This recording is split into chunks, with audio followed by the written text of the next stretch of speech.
জাতিসংঘ মানবাধিকার কাউন্সিলের ভাইস প্রেসিডেন্ট নির্বাচিত বাংলাদেশ। এটা বাংলাদেশের জন্য সম্মান।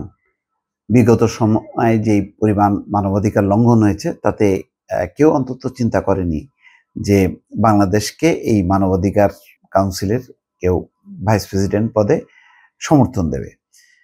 বাংলাদেশ মানবাধিকার সংক্রান্ত বা গুম বিষয়ক সনদেই তো স্বাক্ষর করতে রাজি হয়নি। গুমের অভিযোগ বারবার তদন্ত করার জন্য জাতিসংঘের মিশন গেছে, অনুরোধ করেছে, তালিকা দিয়েছে, কিন্তু সেটা শেখ হাসিনা সরকার সেটা মানেনি এবং মানবাধিকার লঙ্ঘনের জন্য র্যাব এবং ৭ কর্মকর্তার উপর মার্কিন নিষেধাজ্ঞা পর্যন্ত দিয়েছে। সুতরাং সেই দেশকে নিয়ে জাতিসংঘ তো চিন্তাই করতে পারে না, বরং মানবাধিকার প্রশ্নে বাংলাদেশের উপর আরো বড় কোনো ধাক্কা আসে কিনা বা বড় ধরনের নিষেধাজ্ঞা দেয় কিনা এবং নিষেধাজ্ঞার প্রকৃতি কেমন হবে তা নিয়ে সবসময় উৎকণ্ঠিত ছিল দেশের মানুষ এবং সরকার।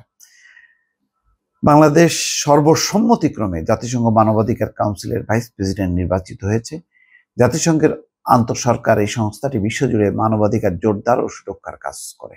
এটা বাংলাদেশের জন্য একটা অঙ্গীকার হলো যে বাংলাদেশ যেহেতু মানবাধিকার কাউন্সিলের ভাইস প্রেসিডেন্ট, সুতরাং একটা দেশ ভাইস প্রেসিডেন্ট পদে থেকে সে তার দেশে মানবাধিকার প্রতিষ্ঠা করবে এবং বিশ্বের অন্যান্য জায়গায় মানবাধিকার রক্ষার ব্যাপারে কাজ করবে। সুতরাং এই অবস্থানটি বাংলাদেশের যে মানবাধিকার আরো মানে সুরক্ষিত হবে, সংরক্ষিত হবে এবং একটা অঙ্গীকার বজায় থাকবে, এটা কিন্তু বোঝা যাচ্ছে। মঙ্গলবার দেশের প্রাপ্ত এক বার্তায় বলা হয়েছে, সোমবার বিকেলে মানবাধিকার কাউন্সিলের সাংগঠনিক অধিবেশন 2025 সালের জন্য তাদের কর্মকাণ্ড নির্ধারণী বৈঠকে এই সিদ্ধান্ত গৃহীত হয়েছে। নির্বাচিত ভাইস প্রেসিডেন্ট হিসেবে জেনেভায় জাতিসংঘ এবং অন্যান্য আন্তর্জাতিক সংস্থায় বাংলাদেশের স্থায়ী প্রতিনিধি আগামী পয়লা জানুয়ারি থেকে 2025 সালের 31 ডিসেম্বর পর্যন্ত মানবাধিকার কাউন্সিলের ব্যুরোতে কাজ করবেন। যাক, আমার কথা হলো যে এই যে একটা সম্মান, পররাষ্ট্র মন্ত্রণালয় জানিয়েছে যে এই নির্বাচন প্রধান উপদেষ্টা ডক্টর মোহাম্মদ ইউনূসের বিচক্ষণ নেতৃত্বের প্রতি আন্তর্জাতিক সম্প্রদায়ের আস্থা ও বিশ্বাস এবং বহুপক্ষীয় ক্ষেত্রে বাংলাদেশের সক্রিয় ভূমিকা ও ক্রমবর্ধমান প্রভাবের স্বীকৃতির আরেকটি উদাহরণ। এই অবস্থাটা আজকে শেখ হাসিনা পালিয়ে যিনি আছেন দিল্লিতে, তিনি কিভাবে দেখছেন?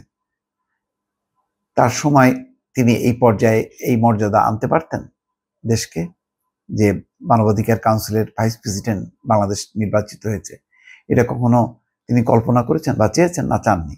তিনি চেয়েছেন গুম, খুন, হত্যার মধ্য দিয়ে তার শাসন ক্ষমতা প্রলম্বিত করা।